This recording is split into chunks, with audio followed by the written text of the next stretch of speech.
সাগর কি শেখায়? বিনয়ী হতে শেখায়। কারণ সে অনেক শক্তিশালী এবং প্রচুর সম্পদে ভরা। এই সাগর এই পুরো এলাকার বা পুরো দেশের কোটি কোটি মানুষের রিজিকের উৎস। এই সাগর, তার ভিতরে আল্লাহ রিজিক আছে, সম্পদ আছে।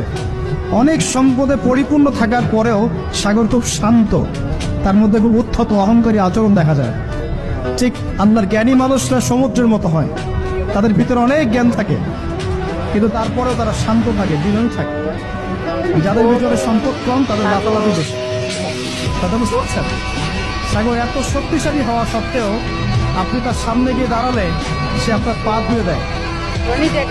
আল্লাহ বিনয়ী মানুষরা এমনই হয়, অনেক শক্তিশালী হওয়া সত্ত্বেও, সম্পদশালী হওয়া সত্ত্বেও তারা আপনার পা ধুয়ে দেয়। অনেক শেখার আছে।